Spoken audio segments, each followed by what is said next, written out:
Welcome to Peaking to Success, the podcast that delves deep into our guest success stories, the highs, the lows, the lessons learned, and if there's any exciting future plans lined up.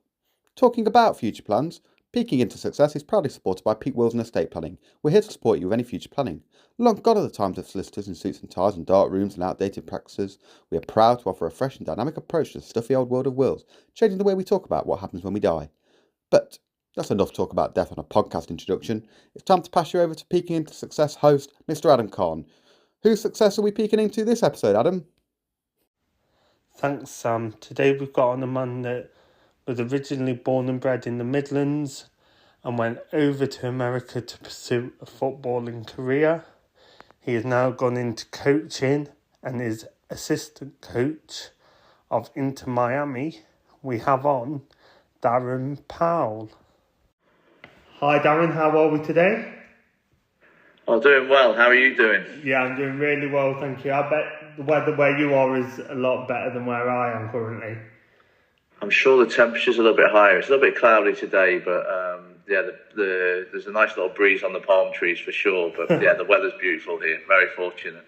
That's good. So, of course, for anyone that isn't aware of what you do as a career, would you like to sum up what you do in a nutshell? Yeah, well, currently I'm coaching with Inter Miami. This past year, I worked with the first team up until July, and then part of my role was a dual role with the first team of being the director of player development for Inter Miami, which I've held for 4 years. It's kind of been part of my role is to look after the top talents within the club, and I've travelled with several of those top talents through the academy, second team, and then to the first team. And then, obviously this year we've had tremendous success with some of the younger players, playing alongside some of the world's greats, including, Mr. Messi and gang. And then, the job and the task now is to obviously help the young players transition from academy to second team to first team, and kind of oversee that space at Inter Miami at the moment. No, that's nicely rounded up of what you do. And I mean, with being into Miami, and of course people will be able to know from your accent that you're not originally from America. So what kind of got you to where you are now? So of course you told me beforehand that you're from Nottingham. So how did you get from Nottingham into Miami? Yeah, I grew up in Nottingham, went to Rushcliffe High School, and then at 16 I left school. But I'll just backtrack a little bit for the audience. So I played obviously in the local leagues. I played for a local club team called Keyworth United. Was spotted by Nottingham Forest and then joined their academy when I was 14 years old. Played for Nottingham Forest Academy for 2 years when they were in the old First Division, what is now the Premier League. And there was a schoolboy in that system. Brian Clough was there, and obviously, some great players, Stuart Pearce, some names that may be recognised by your audience. But then just after my 16th birthday, I was released by Nottingham Forest, which was a big setback.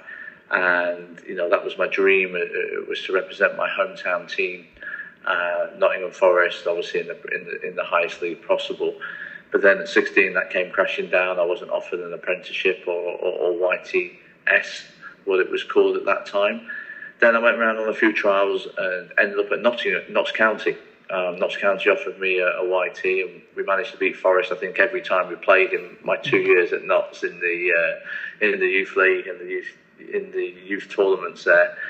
So it was a successful time. We had a really good group of players that included, ex-Derby player Michael Johnson was on our team, who your audience may be familiar with.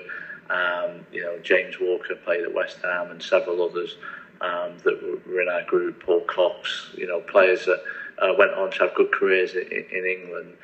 But during my time at Notts, one of the coaches had emigrated to the United States, came back to England, came back to Nottingham, worked at Farnborough School.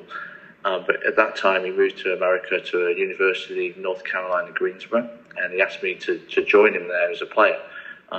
At that time, it wasn't so popular, or there wasn't as many English players coming from, obviously, England to America in the college system.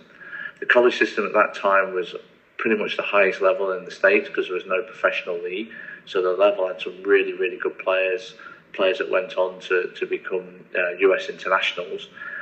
So it was a good level of play, came over on a soccer scholarship and played at the University of North Carolina, then ended up going into the professional game over here in what is now referred to as USL Championship, into the second tier in the States playing.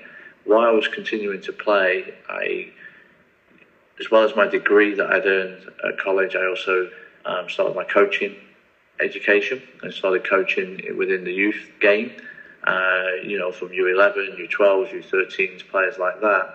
And then that embarked back into the college game at Division 3.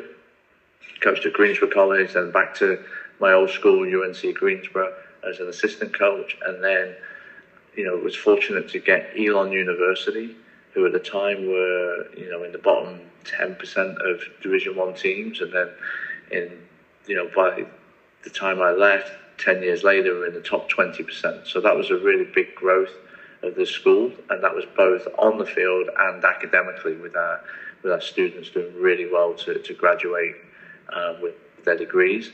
That led to Orlando City, where I was offered the opportunity to build an academy and transition them from the USL Championship to the MLS. It wasn't an automatic promotion, but they brought the franchise rights. So originally in USL, and then they were going to move up to the MLS, which they did with much success. From there, I went to San Antonio. San Antonio were looking at having a franchise in the MLS at the time, and they wanted to build the first team as well as an academy. So I was the head coach and technical director of San Antonio FC. And our ownership group was the Spurs Sports and Entertainment, that owned the Spurs basketball team, San Antonio Spurs, in the NBA. So we put that project together to great success, and then led me to my current role at Miami, which each year has progressed from academy director and director of player development to second team head coach in the USL, second team coach in MLS Next Pro, and then this past year, alongside Coach Neville, Phil Neville, was his assistant in the MLS. Nice, and I mean that shows for everyone listening that you've had very progressive growth. Every time that you've taken a step in your career, you've gone one better, and it's kind of like you've built the foundations by going over to America, learning the game, and then you've kind of taken that under your wing. Did you kind of decide the idea of coaching at an early age, or was it kind of later on into your kind of playing career you decided, I want to do coaching? No, I think, for me, I always wanted to be involved in soccer. I left school at 16, and, at the end of my GCSEs, and embarked on this career, and it wasn't easy. I'm 16 was a long time ago now, so, 30 plus years.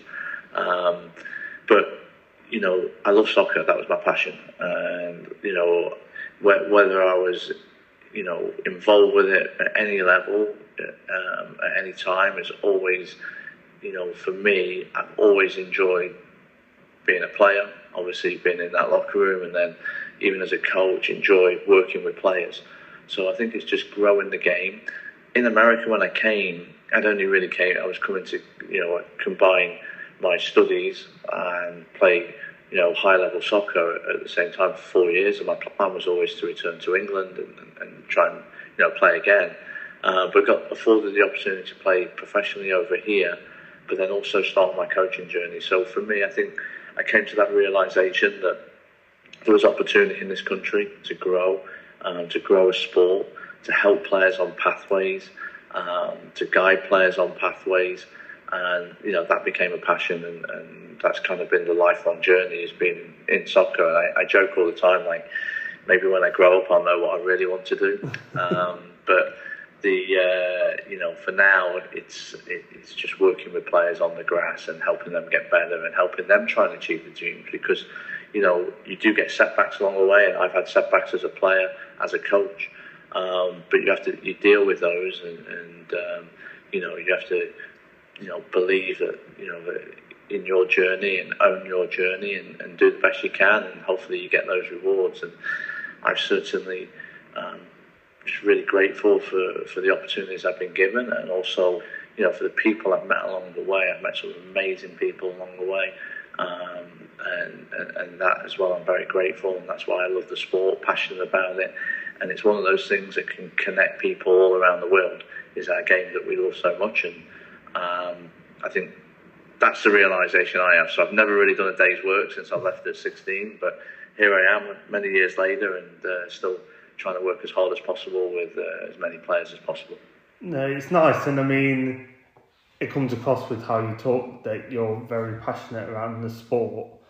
Of course, with being in America, and of course with the kind of roles you've had previously, of course a lot of people, especially in England, assume the kind of MLS to be like, of course, a retirement home for players. But of course, with how you've spoken, and I mean, I've seen the average age, of course, if you minus the 3 that you brought in recently, your age is quite young for a team, especially over there, of what people assume. So what kind of is the academy system like over there, and kind of how do the young ones get bled into the teams? Yeah, no, it's a great question. But yeah, one, you know, the MLS is far from a retirement league, and I think players that make that assumption quickly find out it's not, and realise that, you know, it's a lot harder than they think. It's a very different type of league. You know, you have to, I think the best way to describe it is most of the travel is like being in the Europa League. So when I hear teams, you know, that they haven't got a Europa League game on a Thursday, and, you know, it's so far away. I mean, you know, this country's so vast, like that's a lot of the trips every week. You know, every other week, so to speak, when you're away. So it makes it a challenge in itself. You're playing on a continent in this country, and that's really the best analogy. That has its own challenges, as we all know. So yeah, the players that come through, I think over the years, the MLS has now done a really good job and started to put academies in place. I think, you know, you just go back probably, say, 20 years, so it's still in its infancy, and its growth has been phenomenal. But, you know, in America, there was a lot of pay to play. Now, within the MLS, they've made that affordability, it's been, you know, it's taken away so they can, you know, it's affordable. You know, it's full-time now, the coach is full-time, it's a full-time process. So that pathway has become clear, whereas a young talented player 20 years ago, you know, may have to play on like seven different teams, and it made it very difficult because no one was actually monitoring that one player's individual growth. Now within the MLS, you can monitor those individual growth, so you can put pathways in place. So if a talented U15 is doing well, we can put them up to the U17s or the U16s. So there's an integrated path, which I think is very important, and that's what the MLS teams have done within their academies. So now these are fully fledged academies, you know, and moving. So within Inter Miami's process, for example, we have programs as U12 all the way through U19. Our U19 program is more a college pathway, so players that may not be ready to take the professional pathway right now, but, you know, maybe after 4 years of college at 22, 23, they can come back into the pathway. So that team is there to house those players. And then, you know, the top talented players from the academy then join the second team. And then, obviously, the job there is to prepare them for the next step, which is first team football. And I think the number is 15 or 16 players that have been debuted on the MLS2 and now played for our first team over the last couple of years, which is a really high number. And it shows that the process is working. And, you know, some of the recent successes are Ben Haar and Drake being called into the full national team. And then you've got your Noah Allens and David Ruiz's being called into their age group national teams and even full national teams, with David in Honduras.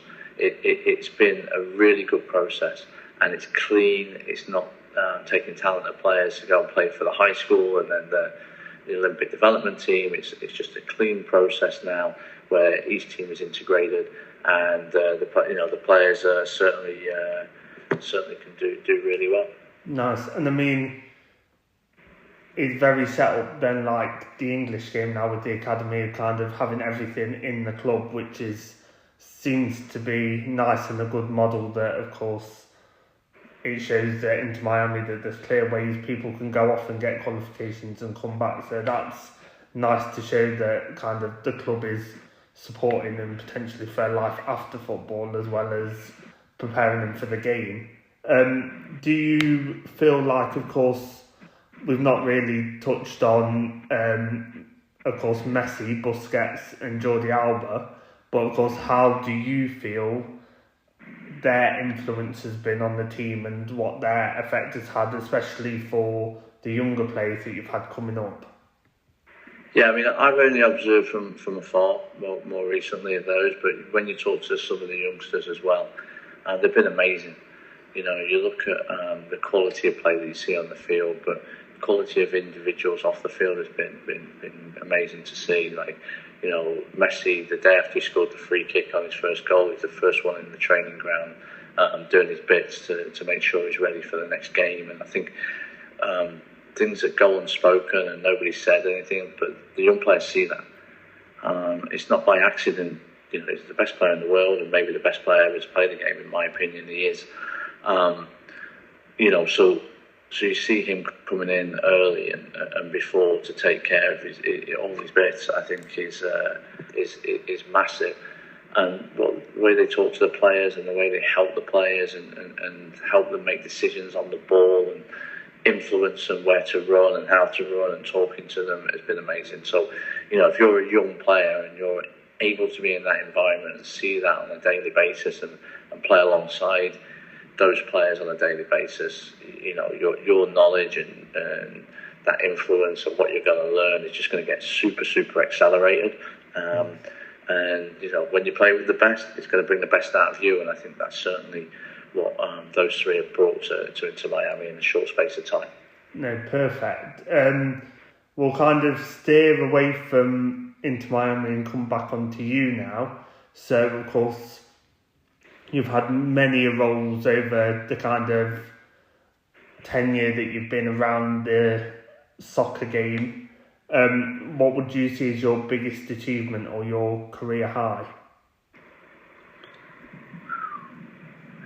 You know, I think there's lots of you know, we've had lots of success, but what I take the most pride on is just working with players and then seeing them achieve like their dreams and goals and their ambitions.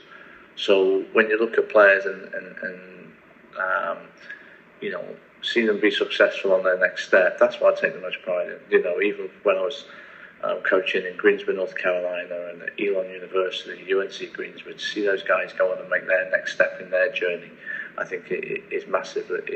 That's the one that fills you the most in pride. Yeah, the trophies along the way and the championships that you gain and those success, the playoff wins are all great.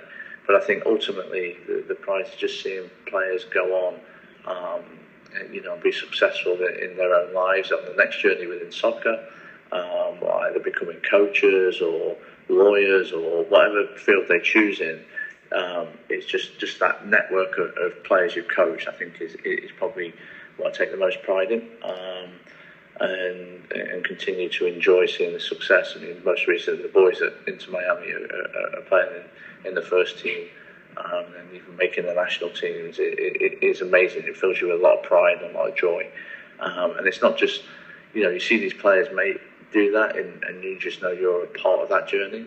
It's that takes a great deal of, you know, for me, satisfaction, and it's probably a career high that so many players have gone on to the next step, and seeing them smile and enjoy that. And, you know, I always use an example. There's a picture, that goal Messi scored his first one, and Noah Allen, that we debuted at 16, is chasing Messi to celebrate, and it's an amazing picture and one that you know, I look on with very fond memories. No, I think that's nice, and it shows that, of course, your work and your kind of role in the club is not being unnoticed. Is you're helping them players push on to get them memories and get them opportunities of being in the first team and being around their national team. So it shows that, of course, you're helping them further their career, which is amazing. And I mean, I feel like a lot of coaches get kind of shoved under the radar nowadays is, of course, people just focus on, oh, the manager's doing well or the manager's not doing well, whereas it's team sport and people don't focus on kind of how big and how many roles and cogs there are in kind of the backroom stuff. So it's nice that you focused on kind of the youth players coming in and them having the successes. That's something where they just think, oh, the manager's chosen them out. On many occasions, people have said about Man United and been like, yeah, Fergie's just chosen this player and that player to bring through, where, of course, there's many cogs for that player to get to where they've got to in the kind of calibre they are at. So it's nice that you've chosen that as your biggest achievement. Is there a different moment that you can see kind of as a defining moment in your career? I guess the biggest defining moment was when I decided to go to America at 18. You know, as an 18-year-old with no internet, no voice, video calls, nothing like that, no email.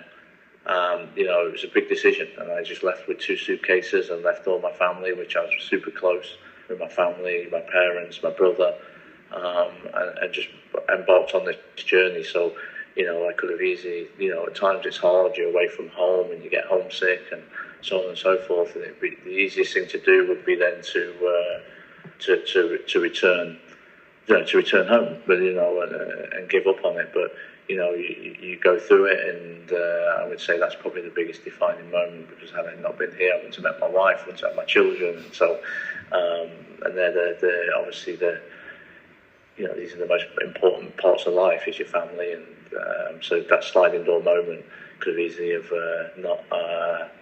not done that, but yeah, that's probably the biggest defining moment for me in terms of making these decisions. And I mean, it shows that you made the right decision, because look at where you are now and all the great work you're doing. So, no, I like that. Is there, of course, it's the off season now in the MLS. So, kind of, what's kind of the plan for Inter Miami? What's the kind of plan for you in the off season to get ready for the new season? Yeah, obviously, from our perspective, it's get the players ready. And the first team is going to head to China. The second team will continue training the players and developing players and doing IDP type training sessions up until Thanksgiving over here, which is the end of November. Then the off season is really December for everybody, so everyone then closes down and we get our summer holiday, if you like, but it's in December, which is everyone has the holiday period there. And then we'll start in January. You'll start doing some work, and the pre-season begins. And pre-season typically lasts 6 to 7 weeks, and then we start the season again. So it's just really it's a calendar year schedule with our June, sort of the off season in Europe is December. But it's a close season, so they'll look at they want to look at the roster, they'll look at the young players. The academy has a big event in Phoenix, Arizona, where all the academies get together, and that's sort of the 6th through the 10th of December, and then everything tails off for the academy really, and then everything starts cranking up in January. So yeah, off season can bring change for sure for everybody, and we'll see what this off season brings for us all. Brilliant. So I mean, even though the players might get a break, I assume that you'll still be working behind the scenes to try and make sure everything's ready for the new season as well. Absolutely, and my role will look at the players and some of the U17s that played, with the second team can return to the U17s. We've got the U17 World Cup where 2 of our boys, Tyler Hall and Santi Morales, have been called up, so we'll be watching those games with great intent. So yeah, it's just making sure all the players are taken care of, and then first and second team players come in for pre-season, obviously with with 1 or 2 changes maybe to those rosters, and see how that goes. Nice. Of course, kind of on a more reflective note now, with kind of everything you kind of summed up about you, is there anything that you do differently if you could go back and do it all again? Yeah, I think if I spoke to my younger self, it's like, sometimes you get so wrapped up into the day to day, you don't always see the big picture. So, and take time to reflect and enjoy. So it's always then what's next. And I think, as you get older, you reflect more and you look and I think, I tell my daughter plays professionally for Hibernian in the Scottish Premier League. So it's just, I tell her all the time, enjoy it. You have to enjoy every step of the way. Just enjoy the moment, the good and the bad. But just enjoy it because, a playing career is soon to be over, and then you go into the coaching career, and especially in professional sports, it becomes very challenging in terms of, it's not forever. So you always have to make sure you enjoy the moment, enjoy the people, and I think that's the most important piece. If I reflect back, that I do differently is, make sure you get your right rest and recovery as well as all the work that you do, because it is hard work and it can consume you 24/7. So it's important that you take those times to reflect, take those times to enjoy your journey, enjoy your family, and be good, and just smell the roses, take a big deep breath and see everything around you. No, that's nice, and I feel like a lot of people are just always trying to move on to the next thing, and they don't focus on what's actually happening now, which could be something amazing, but you're just trying to move on to the next destination. So I completely agree with that. I've got some quick fire questions before we wrap up. So my first one is, of course, you work a lot around like the youth setups in your time. Who is kind of your one to watch, say, for the listeners to kind of keep an eye on in the MLS for this upcoming season, or someone that might break through this season? So I think Ben Kamashi has done really well. I think any of those three boys, David Ruiz, Noah Allen, that have been playing regularly with the first team, they're all just 18 and 19 years old. So definitely those. And then the two boys that have just been called to the national team that are coming through the system, Santi Morales and Tyler Hall, I think both are going to have really bright futures. They will represent the US in the World Cup, and Santi is going to be playing the year up, so he's only actually at U16 and he'll be in the U17 World Cup. So these boys are all super talented now. Lots to navigate through to make it to the top, but they all have great character. They all have super strengths as well, all different super strengths, but they all have super strengths that can certainly help them succeed at the next levels. Nice. And then on the flip side, if you could choose kind of one player to come into Miami that might bolster the team, or kind of, as the three have done, kind of uplift the team, is there anyone in particular that you could see, maybe who you previously worked with, or someone that they would help strengthen the team, maybe on or off the pitch? That's a difficult one, but the player I like and admire the most at the minute, I love watching play, is Haaland. So, I don't think Inter Miami's ever going to get Haaland, but what a player he is at Man City right now. So if there's a prototype centre forward that I would like, it'd be somebody, it's Haaland or somebody that can replicate him. No, nice. Of course, you've been kind of around some big players, and you've worked for, of course, Inter Miami and other teams. Is there kind of one piece of football memorabilia that you kind of hold dear? Maybe it's a shirt that you had, or something you've collected along the way?